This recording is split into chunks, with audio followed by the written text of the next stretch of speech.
The mailman doesn't deliver on a Sunday. If you don't like that, you don't like NBA basketball. Anthony for three. Bang! J.R. Smith!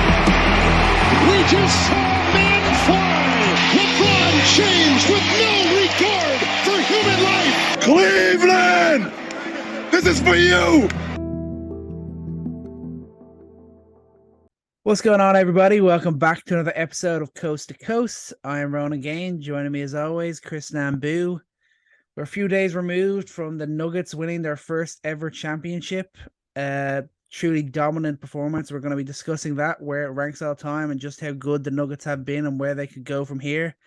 Then we'll be diving into an overall look at what we've seen in the playoffs this year, the surprises, the disappointments, some other things like that, for a little preview show of the draft, the possible trades this year, possible draft picks getting traded. There's a lot of question marks ahead over this offseason. We're going to be taking a brief look at what we will likely be discussing over the summer period. But before we get into it, just want to thank you all so much for listening. As always, me and Chris greatly appreciate it. Make sure to like, follow, and subscribe, and we will keep on producing that content. So, Chris, how you doing, man? Pretty good, man. And for every one subscriber, I will buy something for Ronan to put in the background, because I realize we've had the barest backgrounds in content creation history. At least I switch it up a little bit. I'm a nomad. I have nowhere particular to record. Today I'm at school, but I'm excited, man. We missed the boat a little bit talking immediate reactions about the championship, but I'm still riding high on that. I think that was like, I don't know about you, but like watching that and then watching the post game and just seeing the raw emotion of this team, you know, it's always special to see a team win. There's always important storylines to consider, but seeing this team in particular, how much love they have for each other, how much love they have for the city, how they really did it right. Just so many reasons to be just super happy about that. And I'm carrying that into today, man. I'm still happy about it. It's great. I'm not even a Nuggets fan, and I feel like I feel overjoyed. It's great to see. Yeah, no, it was awesome. And like, even though it kind of felt clear, even you could argue after the third or fourth game that we knew this was going to happen. It wasn't until the actual moment when it just happens, and the release of energy from the players and the crowd and the staff you see, and it's just unbelievable to watch. And you look at this Nuggets team as a whole, and just a testament to that you can still build organically in this NBA. It's not all about the super teams. It's not all about being that big market that can attract all the top free agents. If you scout well and you have good coaching and you make smart deals, you can still be a competitor in this NBA, and the Nuggets are an absolute testament to that. Also, fifth different title winner in the last 5 years. I mean, we're on a good run of no real domination. Everyone's having their slice over the last while.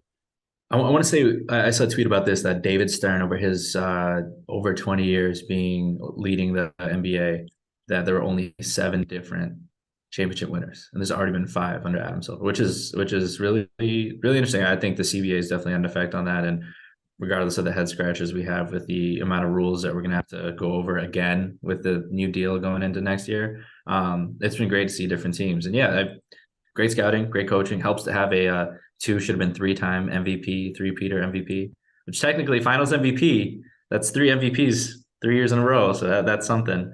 But yeah, it's something. And maybe we'll get a Jokic poster in the background there. If we get a like and a subscribe, we get a comment down below, we'll get Ronan a nice fat Jokic poster. I mean, everyone's saying you look like Jokic. I don't know if we need one. It'll just be like twinning. Let me just be like a mirror. I'll just get a mirror in here, and it'll be fine. Yeah, but I mean, I'm sure Jokic doesn't care. He doesn't seem to care about anything. So I'm sure he doesn't care that he didn't win MVP. He barely cares that he won the championship. I don't buy into all that. I mean, some of the times when you hear him just say, I don't really care about this, I don't really care about that. I mean, then you kind of, it gets to a stage where you're almost like, why are we even playing if you really don't care at all this much? Like, it's getting to an excessive level sometimes. But on the whole, the Nuggets first ever title, they did it on a 16-4 playoff run. Where would you rank this run by this Nuggets team in as all time? I guess. So where do you see this as? All the great runs we've seen, you think of the Warriors with KD and Curry, you think of Shaq and Kobe, you think of all the great playoff runs, playoff teams. Where would you rank this run by the Denver Nuggets? See, that's a question that there's no correct answer for. Like any answer I give will get completely destroyed. But I will say this. Just given the recent memory of the dominance that we saw from the Warriors in the period that they had, the dominance that we saw with LeBron, when LeBron would go into the playoffs in the Eastern Conference, it was you knew what the result was going to be. He made it to the finals almost a decade every single time. And I feel like looking at this finals run that they had, even though hindsight's 2020, and probably when they're winning game 1 against Phoenix, you're not going to say like, oh, this is going to be an effortless run by Jokic. I think that this finals run feels like the beginning of a team that's going to replicate that sort of standard. So I think when we look back 5 years from now, this will be the first championship that we look at. Whether they win another one next year or the year after, I believe they're going to be in a spot where they're going to be effortlessly making it to at least Western Conference Finals every year or the finals every year, just because of, how difficult it was to defend Curry and Klay Thompson and the system they put together there, how difficult it was to defend LeBron and the way that he would just will his teams to the finals. I think you saw a similar level of unmatched dominance from what Jokic and the Nuggets did every single night in, night out. So to rank it, I mean, I by that property, I'd say I'd rank that among, what we saw from the Miami Heat, what we saw from the Warriors. I can't speak on the past because someone's gonna bring up something, but I'd say that this has got to be up there just in terms of the caliber of players. Maybe I don't want to say caliber because that's disrespectful to their current ability, but you don't have a number 1 pick balling out on this team. You don't have a prima donna sort of superstar leading this team. For a team that has such a blue collar feel to it and has such a humble mentality. I mean, that I can't put statistics to that to say that this is the best finals win ever, but that makes this special in recent memory. That this is a special win for the brand of basketball that the Nuggets have and the brand of players on their team. That I'll say that much. That this feels like one of the most unique and special championships based on the people that are behind it. Yeah, for sure. I think that's a good fair answer from you there. It's just interesting. It's just the narrative that you're kind of hearing from a lot of people is that like it's just the only thing that's missing from this run is that one team, that one guy they had to take down. And I hate that. Kevin Durant, Devin Booker, LeBron James, Anthony Davis, but everyone calling Hemi Butler. That I guess he doesn't matter then. Rudy Gobert, who's a several-time Defensive Player of the Year. I hate that narrative. Yeah, I respect that, but at the same time, this would have an even more impressive look to it. Even alone, if you think if they had taken out the Warriors themselves, the defending champions, or say they went, Jokic goes head to head with Giannis in the finals and gets the win. That's the only thing missing from this being complete and total perfection. And a lot of people are going to look at it in that way, and that's the only thing that's riding against this Nuggets team, because they earned the right to not have to do that.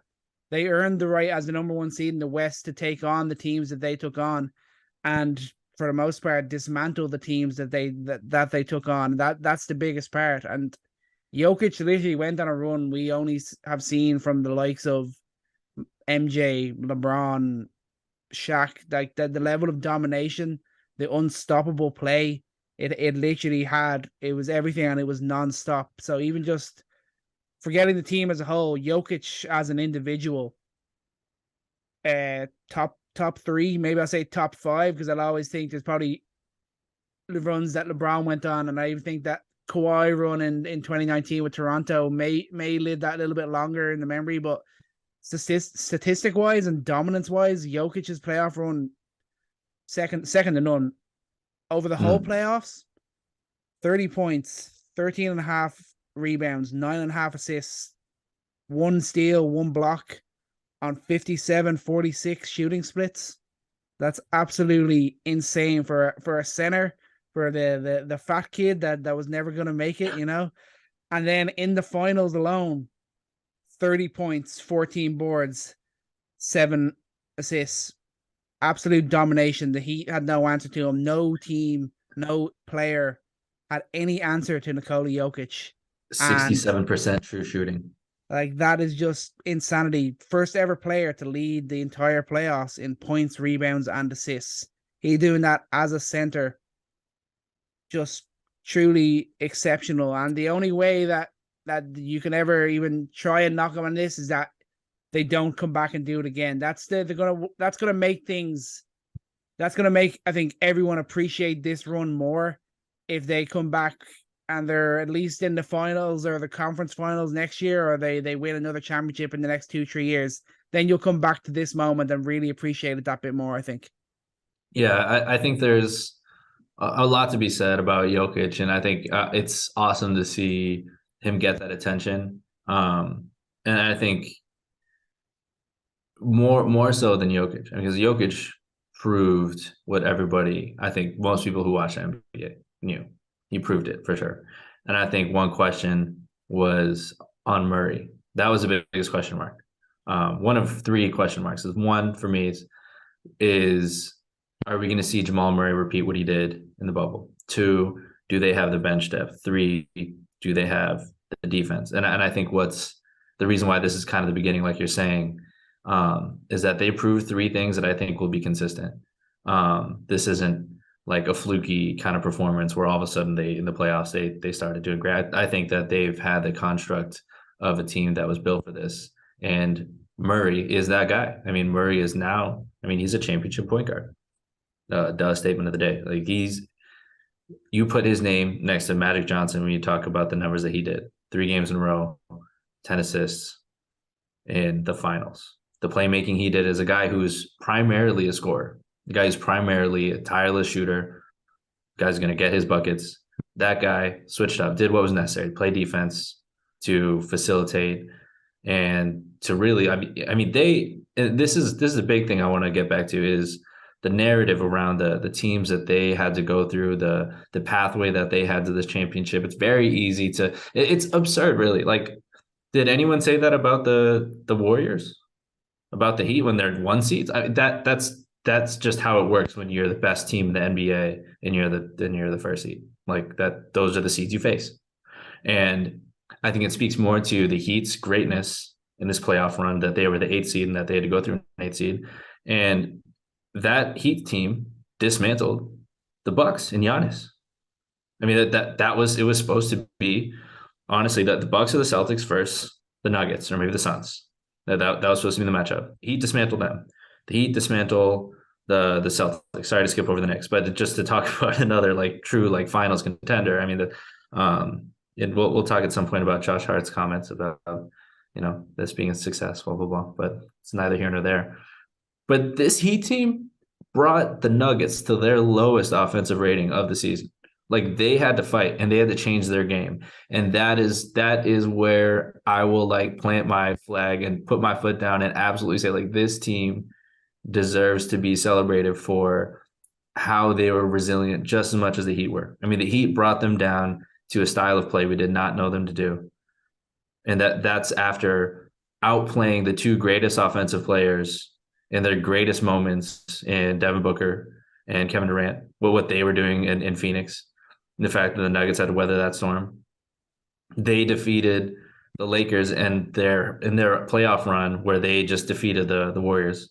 And so if you're talking about, they didn't face the Warriors got beat handily by the end of it by the Lakers. And what the Lakers were able to do defensively. The Lakers defensively did a lot of great things.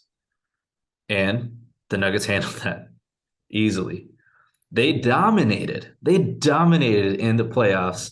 You had a couple moments where the Phoenix, we'll see what happens. But they handled that with such confidence in spite of watching Devin Booker and Kevin Durant combined for 70. And they handled the Heat and how difficult they were to handle by everybody else. The Celtics could not figure out how to defeat the Heat. It came down to 7 games, but that the Heat for all the talent that the Celtics have, that the Heat all playoffs long were able to give everybody problems defensively, and were able to find the hot shooters, and that made them. It doesn't matter what seed they were. That made them the best player in the East. That's another duh statement. They were in the final. So I don't know, the narrative that people are spinning about this not being a fully worthy trip to the finals just takes away the context of everything that they went through. If you watch the playoffs, if you watch the games that these guys fought through, and the competition that existed, I mean, that the parity that we talked about, this is it. You have an 8 seed that is that good. You have a 1 seed that is that good, and there's no reason to reduce it down in any way, shape, or form. That's all I'd say on that, man. That it's absurd, this narrative that's going around. Rejected. Yeah, keep it real simple. Just look at it as this: Jokic, arguably the most dominant individual performance on a playoff run ever. Jamal Murray as a 2-star on a team, 26 points, 6 boards, 7 assists, 1.5 steals on effectively 50, 40, 90 shooting. He shot just under 40. He was 39.6% on his threes. Then you have the two-way play of this team as a whole, the defensive quality you saw from Gordon, from KCP, from Brown, the adjustments they were able to make, the performances, the change-ups they were able to offer.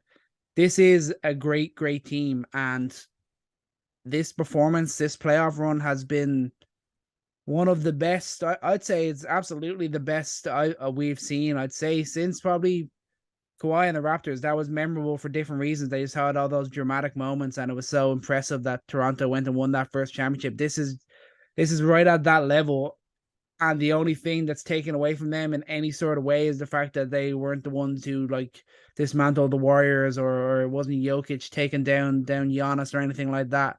But there is nothing you can take away from this Denver team. They're going to be back doing this for a number of years, and let's just take your hats off.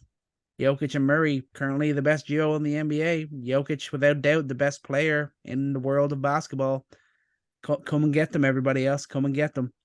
Yeah, I think look at not just what they accomplish here, but let's pay attention to moving into next season, the season after that, next 5 years. How do teams react to this win? How do teams react to this Nuggets team?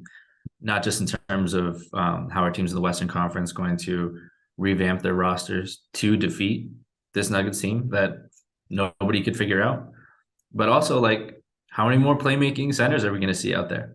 You saw the renaissance of shooting that we had with Golden State in reaction to Golden State. Everybody shooting the most threes that they can.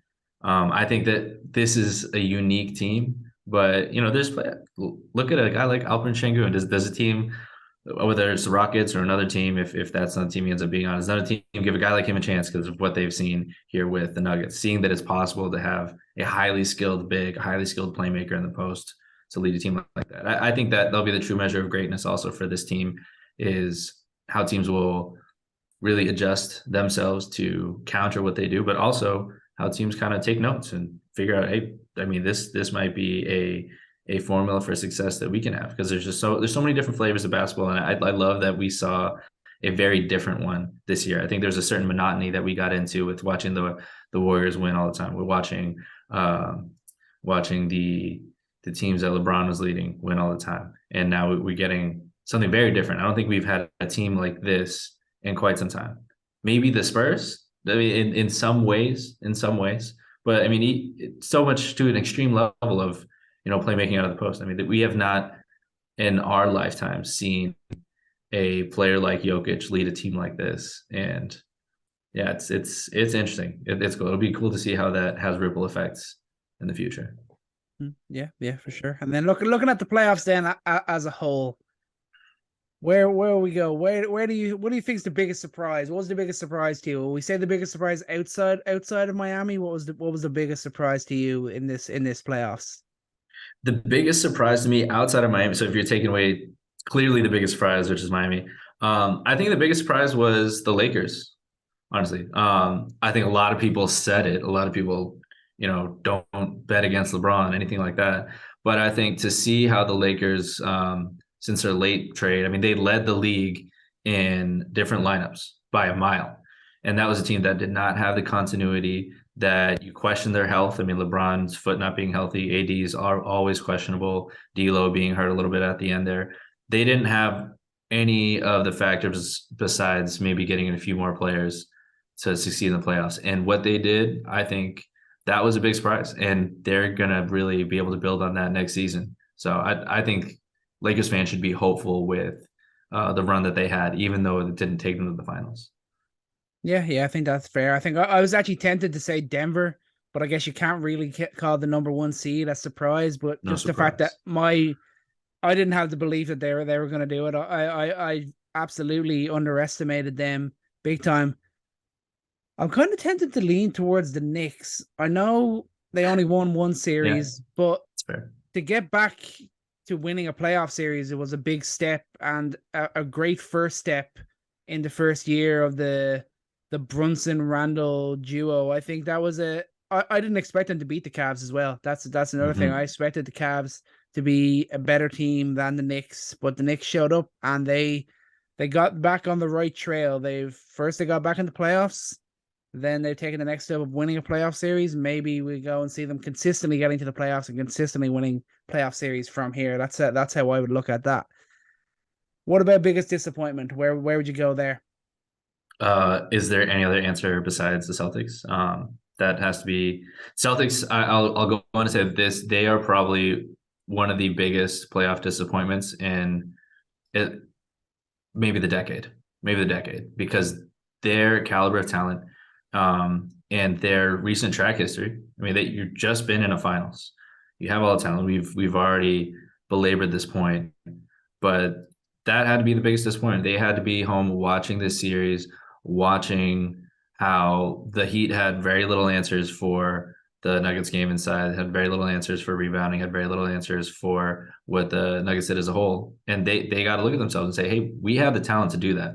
The Celtics had the talent and the personnel to really challenge the Nuggets. And that would have been a finals reckoning if the Celtics had the discipline and had the game plan necessary to make it to the finals. So that had to be the biggest disappointment, when they feel like, they should have been there and they should have been hoisting up the trophy. Yeah, absolutely. I think the Celtics, I think I definitely had them pegged to, at the very least, they got to the conference finals, but I think I expected them to be in the finals at the very least, if not winning a chip after last year. They just had so much talent and they looked so good for such large parts of this season, and then they just wasn't there in the playoffs. Things weren't ticking. It was a slowly breaking down series on series. Like, I'd also look at Embiid and Philly, because they always drag me in every year and they always disappoint me every year. Embiid, again, getting hurt, can't do it for a regular season and a playoff run. It's just it's becoming a all too familiar story in Philly. I'm hoping they can change things up now. Nick Nurse coming in, I think that could be a way for them to move forward. But until I see them in at least the Eastern Conference Finals next year, I'm going to do all of my power to not buy into Philly. Yeah. Well, I think these might be the wrong answers. This is the problem. This is the problem with recency bias. As you know, who we haven't seen or had the chance to talk about in a while? Giannis. Where was he? Oh, that's right. He was at home. See, lost in the first round. KD and Booker, that team that just sent away Mikal Bridges, Cam Johnson, everything to New York for Kevin Durant. That doesn't seem to be to match up with reality here. Those have to be the biggest disappointments. In big picture, what about Minnesota? What would you guys do in the playoffs after you just mortgaged everything for Gobert? I mean, we're talking about teams here that unfortunately couldn't make it over the hump.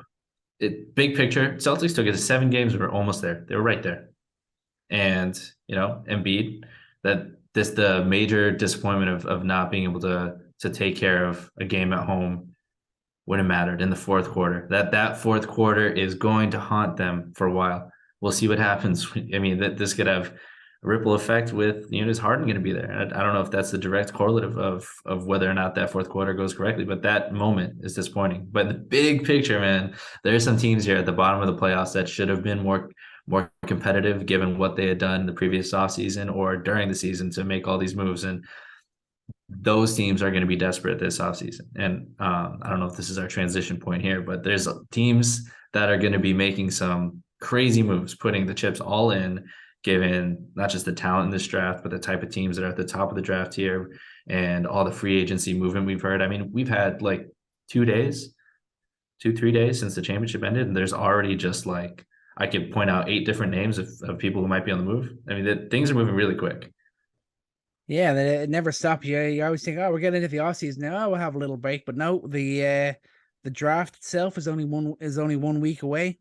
That's going to be really, really interesting. There's already guys who are being touted as possibly getting traded. Some big stars that could go either way. Some guys that teams kind of may have to move on from if they're going to meet the financial constrictions that are going to be coming down on teams and players over the next while. And then there's obviously some interesting free agents, but let's look ahead on that. We'll talk draft first. We're not going to get fully into it, but the draft is going to be very interesting. Obviously, we know Wembanyama is going to be a San Antonio Spur, so forget about that. That's all. That's done. 2, 3, 4, and 5. The rest of the top 5 picks are not guaranteed.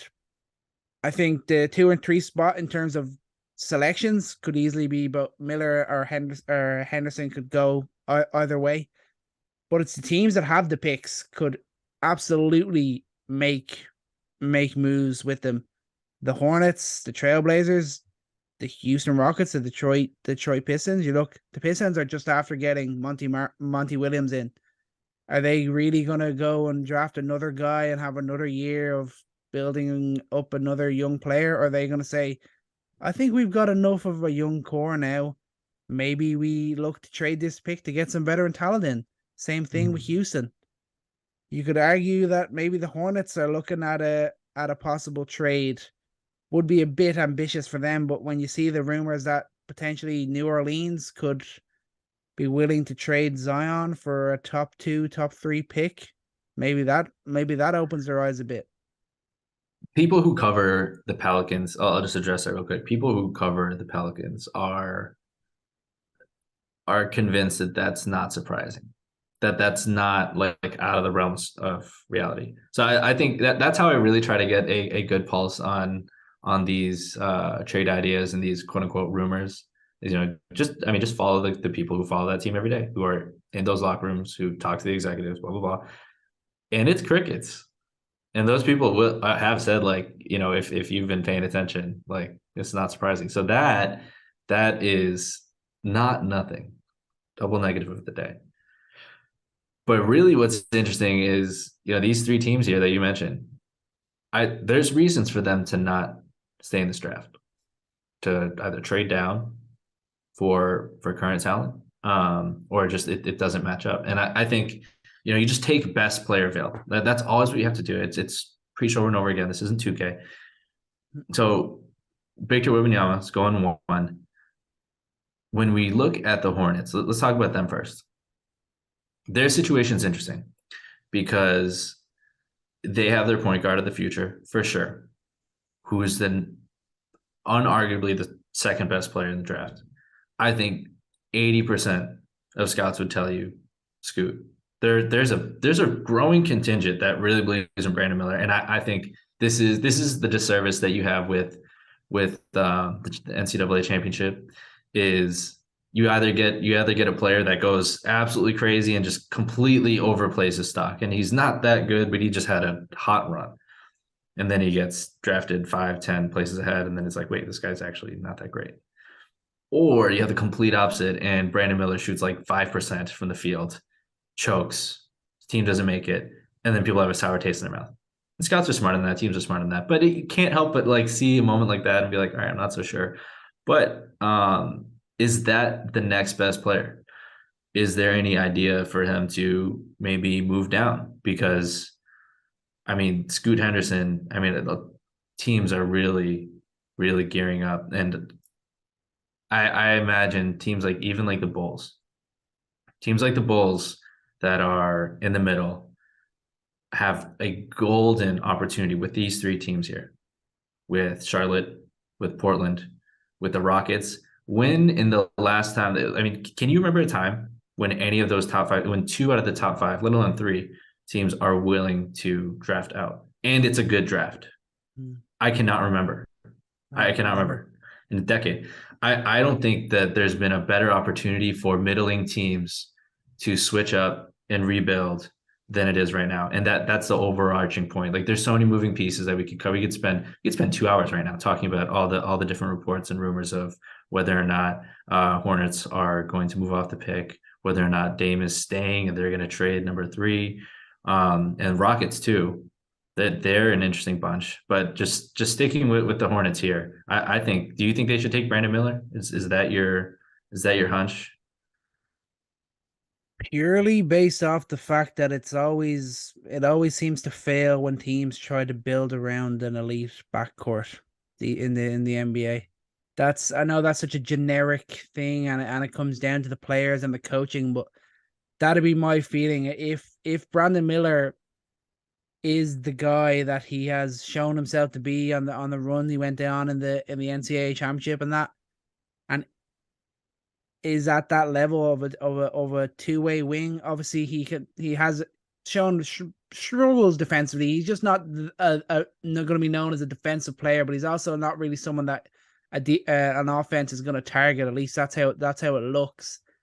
Maybe it'd be a better fit, but at the same time, Scoot Henderson, probably the better player, and him and LaMelo could definitely blend their games well together, I think. Yeah, you're saying LaMelo and Brandon and Scoot Henderson? Yeah. That's interesting. I've thought about that briefly, because I think there are a group of people who would love to see LaMelo a little bit off ball in a combo guard role.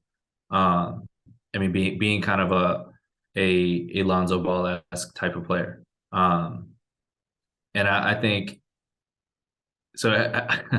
If you're talking about backcourts failing, and you want to have a point guard and a point guard, these two guys, I don't know. I gotta come at you for that one. I did Phoenix try that for years. 2 point guards, it doesn't work out. And I think when you have a guy like LaMelo, who that's his team, that's going to be such a big question. If they're just drafting the best player available and they draft Scoot, it's like, all right, so who's our best player? Is it this point guard who's everyone's really excited about, that's been touted as, the next coming of Derrick Rose, or is it our other point guard here, Mr. Lamborghini, being featured in magazines, on the face of the franchise? That's something that, you always draft for talent, but I think one thing that does come into play is personality.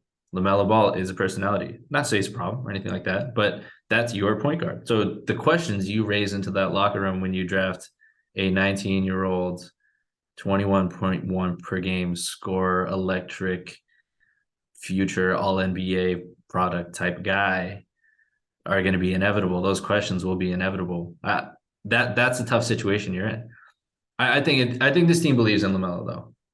Mm-hmm. If you believe in LaMelo and there is a star to be had out there, and you believe that they can take a big leap, I think all options have to be on the table. It would have to be a massive deal. It would have to be like a star caliber player, multi-time all-star kind of guy. That should be their target, and I think that could be had. I think that could definitely be had. Because I'll say this one last thing about it. Anthony Edwards right now has had the opportunity to be in the playoffs. Gotten a taste of what he can do. And I think he's vaulted himself into another level in the league. And that's something that Charlotte has to look at. They've had a lot of chances to get the right guys in the room, new coaching change, whatever. But they've not been super aggressive beyond, the trades they've made in recent memory, Gordon Hayward or Terry Rozier in the past before that. And then what big trades have they made after that? What big moves have they made after that? They've done nothing. I mean, we thought maybe they do something interesting with their pick last year, but they stuck around. They drafted Williams. We'll see how that pans out. But it's time eventually for them to get aggressive if they believe they have their point guard of the future. Yeah, I think this could be the perfect time. I mean, if they're not going to do it now, Are they going to wait another 2-3 years until like LaMelo and both LaMelo and Scoot are really at at a high level of their game to really try and compete then? Or do they make the move now? And they obviously have the belief in LaMelo. They were obviously delighted when they got him, went on to be Rookie of the Year, and has shown an ability to really look like he's capable of being a star in this league. And the potential is there. I think there's teams out there that have talent that want to have a high pick in this draft, and it's as good a time as any to get aggressive for Charlotte. And we know it's obviously always tough for them to kind of attract free agents and possibly even attract these big stars in trades and that, but they may have to take this opportunity as it comes to them. But of the 4 picks, then which do you think is the most likely? Are we still thinking it's the most likely that Portland are the Yeah. main players Yes. that trade their pick? Yeah. Yes, and I think we could probably we're ad-libbing here, but maybe that's like a whole segment on itself, like what Portland could do. That's a whole segment, because I think they could pivot either way, but I think we'll see over this weekend that's gonna pick up like wildfire. And we haven't even gotten into the Brad Beal news. That's gonna play a massive role in all of this. And before we jump into Portland, because I think that's a rabbit hole, man. Once we jump into that, we're not getting out. We're gonna be in there for a minute. Don't go deep on that yet. But Houston, I mean, of these 4, Houston is interesting to me because I think they're in a more precarious situation than the Pistons and the Hornets in terms of that there's a critical mass of young players that you have on a team. And eventually, once you hit that critical mass, you can't develop everyone. It's impossible. It's impossible to focus on developing that many guys. And Houston is at that point. They have too many wings, too many bigs. Like who is actually going to be a part of this future? And I think that will crystallize at the end of the season with Udoka. You believe in Udoka's culture change and all that. And another thing to consider with them is that they do not have their pick next year. It's top 4 protected. So they land 5, 10, 14, wherever next year. That's not their pick. So with Jalen Green coming into his own, with Alperen Şengün putting himself on the map, with them starting to, I mean, this is the thing with young teams like that. You start to develop role players like KJ Martin, and then other teams want them. And then you have to question yourself, okay, like we've developed this guy. Do we keep him? Do we just send him off? So you start to become like this young team that's quickly developing productive role players, and then they just get poached. And then you're just stuck with a bunch of young, undeveloped players around a star that's not ready yet.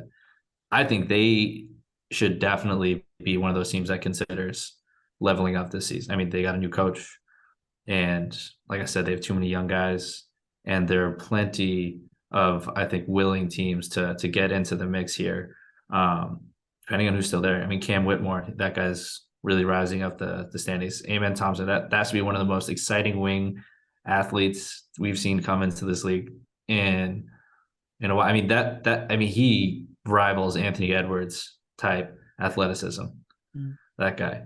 So I mean, there are names there that other teams would be excited with that I think the Rockets just don't have the space to continue to develop. They have enough there. Yeah, even keep it simple. You look at the core they got Green, Jabari Smith, Alperen Şengün. They should be the 3 guys that they're focusing on, and to look to possibly get in some veteran talent around that, some guys that already know what they're doing and they are just good complements to these young guys. That should be the focus, I think, for Houston, especially this year, especially getting a coach like Udoka. Obviously, he can develop these young guys, but he's not about losing while doing that. He wants to develop these guys into the winning culture, and I think that's why I think the Houston Rockets will be aggressive. They won't give up the pick for nothing, but they'll definitely be aggressive. But we'll get more into the draft possibly early next week. Obviously, this day next week, as we record, this is Thursday. 22nd of June is the NBA draft. We'll get a full draft preview in before then. But then looking at the trade market, possible the definite free agents, whether they'll stick or go. the main guys that appear to be the names getting thrown out there in the early days of the off season: Zion, Dame, Beal, and Cat. Those are kind of the big star names. Obviously, we saw both Gobert and Mitchell leave the Jazz last year. They went into rebuild mode. Where do you see any of these possible trades happening? Do you see any of them moving on? First of all, put some respect on Jonathan Kuminga's name. He is also in the trade market here.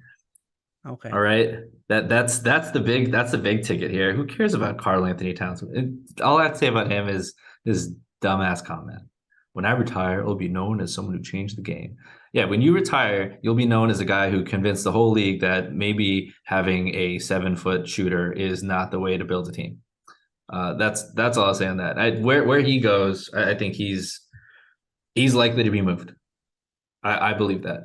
If you look at the CBA and you look at the difficulty of moving those massive contracts and the difficulty of other teams to be taken in those contracts, that was the inevitable. That's the ironic, like, crazy take that we had last summer, like, of the domino effect of getting Rudy Gobert is the end of Karl Anthony Towns in Minnesota. And I think we're seeing it unfold like right before us.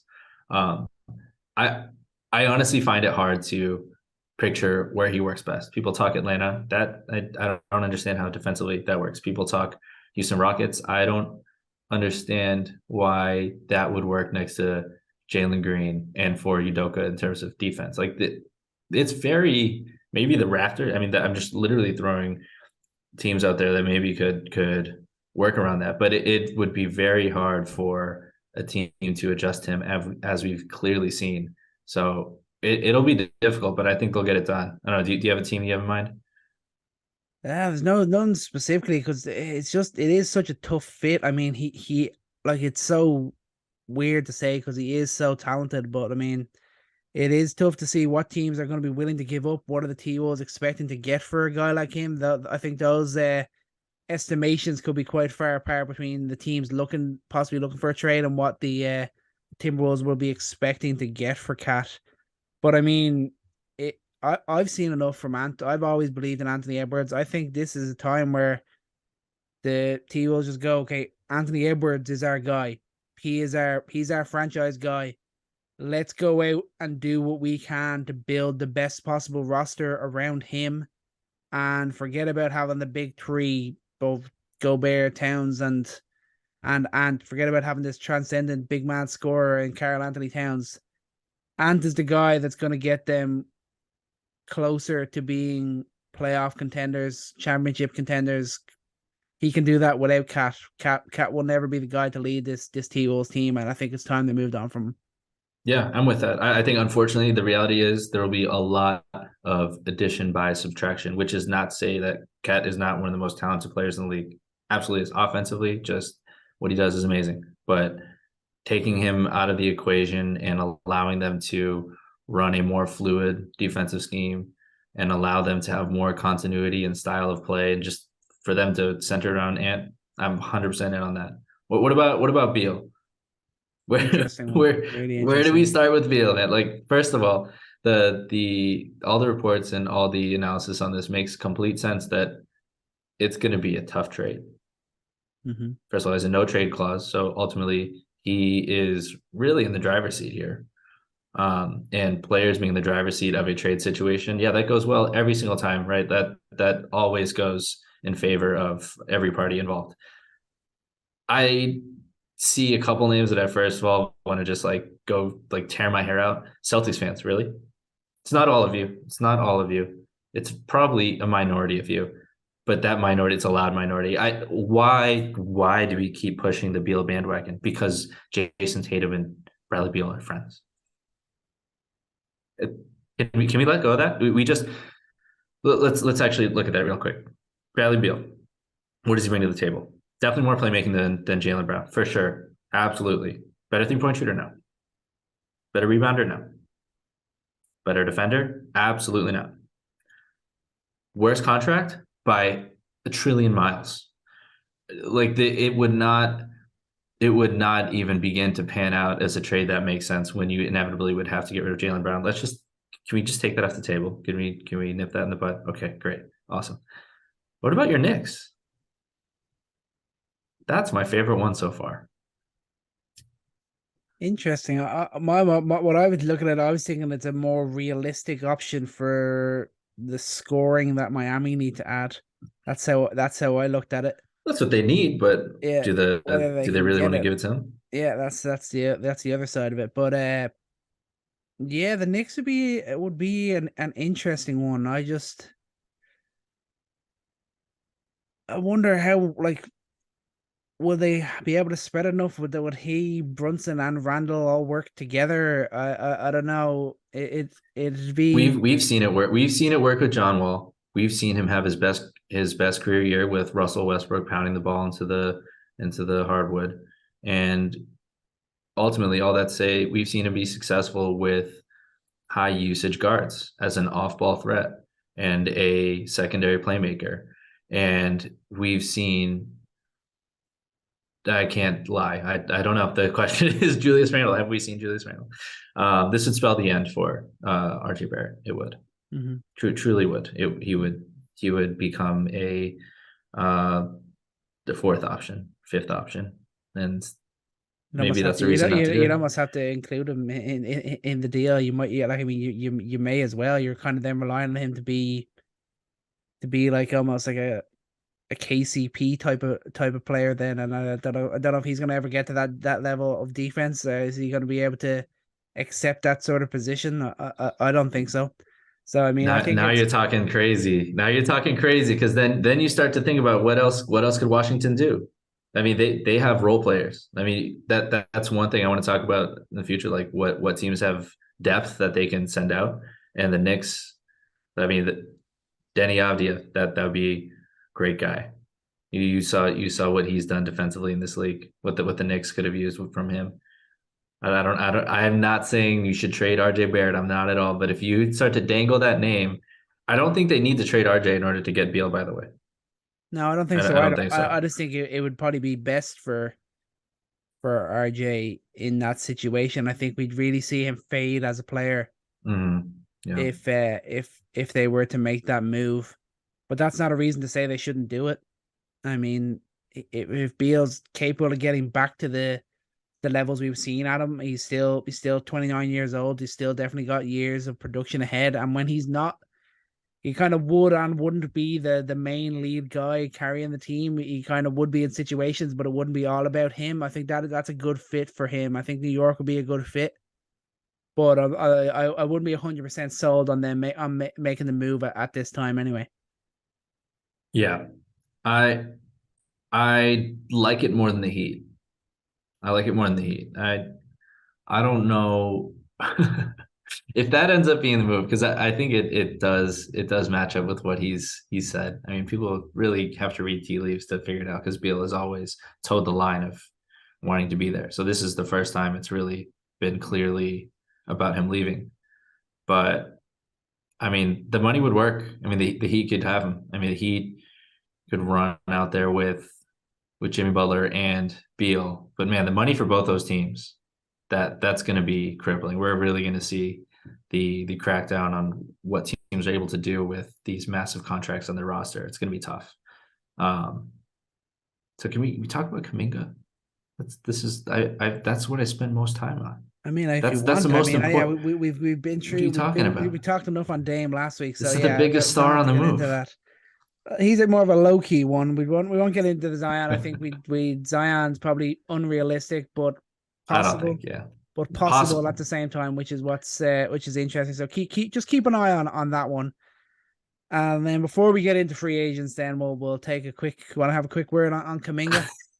How much value do you think he has? How much do you think? Even just talking to Warriors as a whole, how much are they going to be active in trying to rebound and build another contender with some of the young role players they have?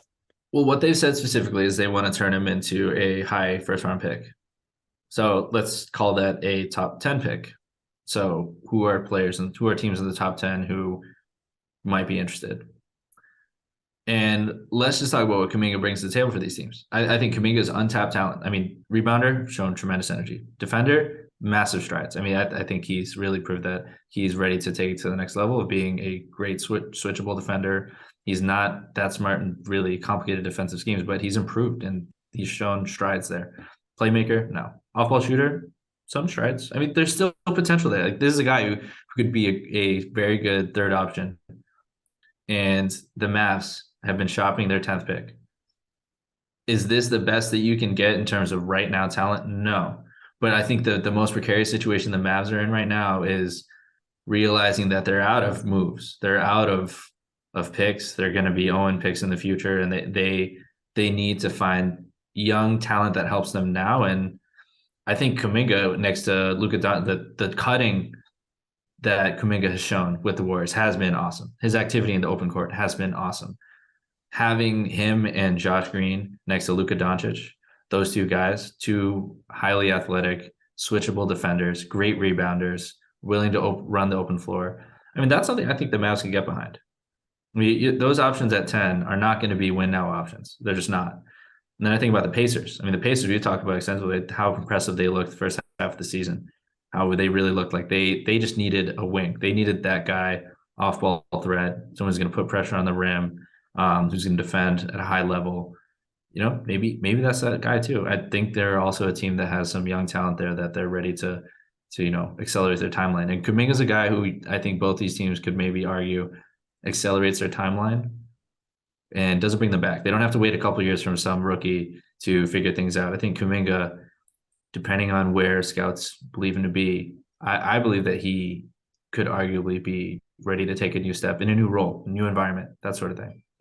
Yeah, I think that's fair. I think we've definitely seen growth from him. He's obviously a former top 3 pick, wasn't he? Seventh. I think he's seventh. Seventh. It was him seventh and Moody. It's 5, isn't it? Moody was 5? Kuminga 5th? They were both top 10 picks. Yeah. So like the talent 10. is still there. There's a reason why he went there, and he went to a team like the Warriors. The Warriors wanted to pick a guy like him.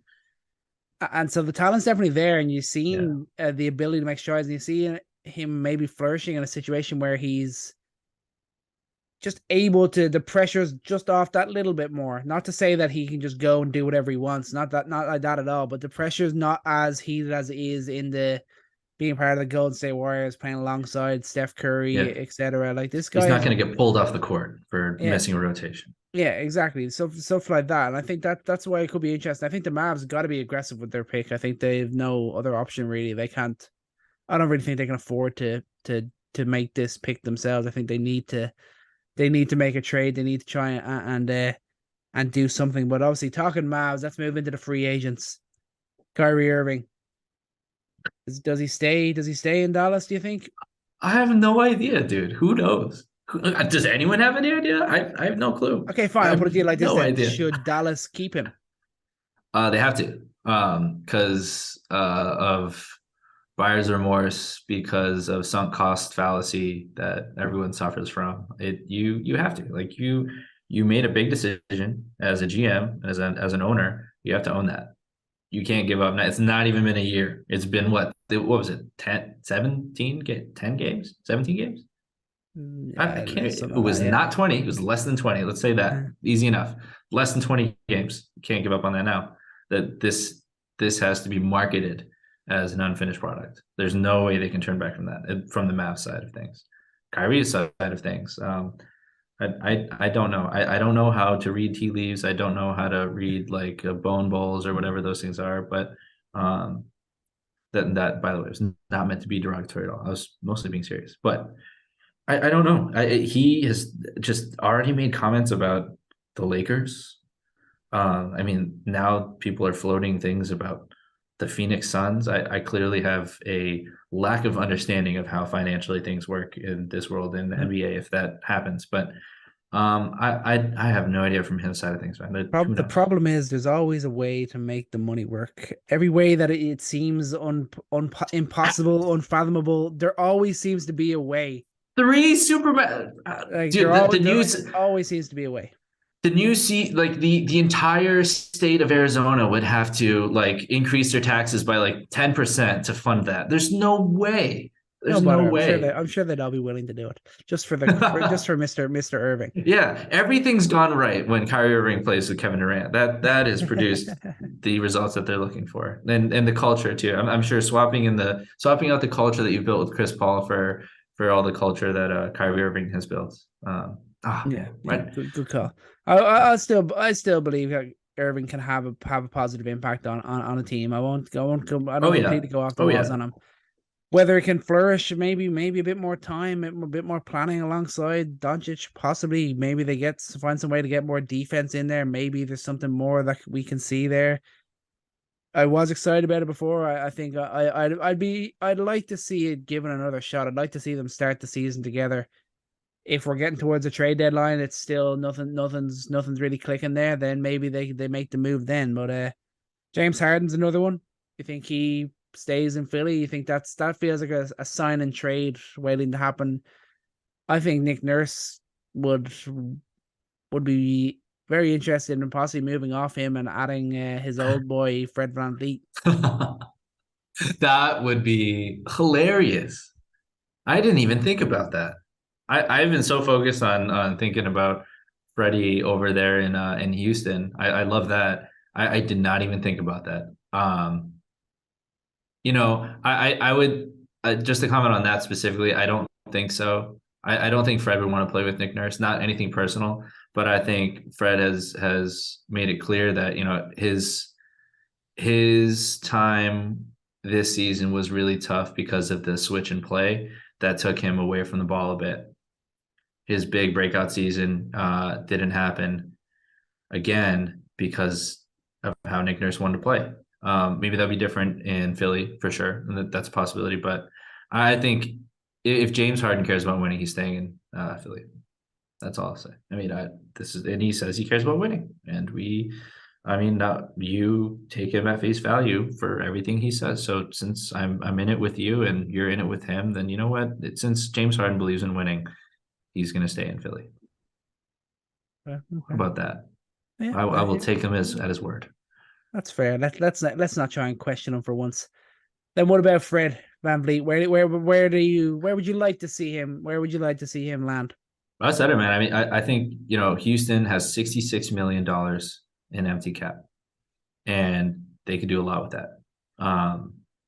And Fred VanVleet, I think, is the beginning of a culture shift. That is a guy who, he had a tough year this season, bounced back a bit near the end, but he gives you the playmaking. He gives you the effort on defense. I mean, this guy is top 3, top 5 every single year in steals or deflections. That guy is giving it his all every game. You need guys like that. You need smart playmakers, shooters, guys who are going to put their all into the game on a team like the Rockets where they need to build a culture. And that's absolutely, that for me is my favorite dream of where he could go and really make an impact. He's not going to be a star player. He's not going to be an all-star, but what he could do for a team like that, I mean, could be so invaluable to really show Jalen Green what it means to win, to show these other guys what it means to win. And also, I mean, bring get a change of scenery. Maybe he gets a lot more opportunities to be as successful as he was as a shooter the last few years. But I think that's my favorite fit. Yeah, I think I like that. I think you mentioned it to me before, and I think I thought about it, and it actually would be very interesting. I think he'd have a real positive impact with Jalen Green. Jalen Green is a guy, I think you can explore not having the ball in his hands as much, and I think if you have VanVleet arguably running the offense and playing alongside a guy like Jalen Green, I think that'd be a nice to and fro. I think they would play well together. I think he could definitely have a really positive impact there. There's other possible destinations. It just feels like there's a lot of teams that are already pretty guard heavy that would be interested in a guy like Fred VanVleet. So it's going to be interesting. He's going to be one of the interesting ones to keep an eye on. He's one that we know is going to be on the move. I think that's all but guaranteed. He will not be going back to the Raptors, and it's going to be interesting to see him for the first time in a different situation. Obviously, it was this great story when he broke through with Toronto, and it's going to be interesting now if he he's betting on himself, and he's moving on. It's going to be interesting to see where his career goes from here. Yeah, and ironically, that is such a massive domino for the Raptors that I wouldn't be surprised, would not be shocked. I'd be a little surprised, but I would not be shocked if the Raptors give him what he wants in terms of money. Because losing Fred VanVleet on that current, like, who else is going to shoot? Is OG Anunoby going to take 10 threes a game? Like, Freddie's shooting almost as many threes as Steph Curry. I mean, people don't realize that, but it's Gary Trent Jr., who I believe is also a free agent, a player option. Is he going to take 18.6 or maybe make something else? Maybe he's probably going to take that. But I mean, they need to keep him. That would set off a really big chain reaction of player movement in Toronto if he leaves definitively. But yeah, I'm excited to see where he goes. I'm excited to see him get back on track. There's so many unrestricted free agents. I mean, people are not even talking about Jeremy Grant for talking about Portland. He was pretty big in buoying their defense for as average as it was. Nobody's talking about Brook Lopez. Mm-hmm. Talk about a series where you just watched Jokic just trounce everybody, and nobody had an answer for him that didn't cripple them on the offensive end. Imagine looking. That's another reason, man. The Bucks made it to the finals. I mean, they have some answers for Jokic. I mean, teams do. I mean, Brook Lopez, Giannis. I mean, Brook Lopez that's going to be a guy that will look very attractive to a team like the Heat. Very attractive. Same thing with Jakob They'll Pertl. be attracted to a lot of things. I think the Bucks will be doing all in their power. I think he wants to stay with Milwaukee. I think they'll be doing all of their power to make sure he is back with them next year. Yeah, culture-wise, I wouldn't doubt it. Jakob Pertl too. Another big. Teams are thinking about how they're going to deal with the Jokic problem. I mean, that's a guy that's proven he's a great rim protector. But again, sorry, I'm going off on the Kumingas and the Pirtles of the world. Who's our final gem here? Do we have any more gems? I think they're kind of we've talked kind of the big three, and then you get to the likes of who are we talking? Russ. There's a few other guys that are like that. There's no real other. No, Dylan Brooks. Send him to Houston too. Culture. Get that culture going. You need a little dog in these guys. That's true. We got that. We got the upcoming possible suspension for Ja Morant. What's that going to look like? We still wait to hear that. That's going to have a big impact on the Grizzlies. Going to have a big impact on possibly on his career as a whole. Lots to look forward to this offseason. This draft just 1 week away. We will get our full preview done for that. We'll be getting our research done over the next few days and coming back to talk all things draft ahead of next week's 2023 draft. It's going to be a very interesting night, whether the trades go down before or on the night. I think it's going to be definitely one you're going to have to keep your eye on the free agencies, the possible trades. I think there's always going to be one that no one ever spotted, but then it happened and everyone's like, oh yeah, I guess why that happened. So still plenty going on in this NBA. Just because the season's over doesn't mean that trades and moves and big, huge news storylines aren't going to come out every other day. But for this episode, we are done. My thanks to Chris for joining me. Thanks to you all for listening. And remember, take every shot and love every moment. Peace.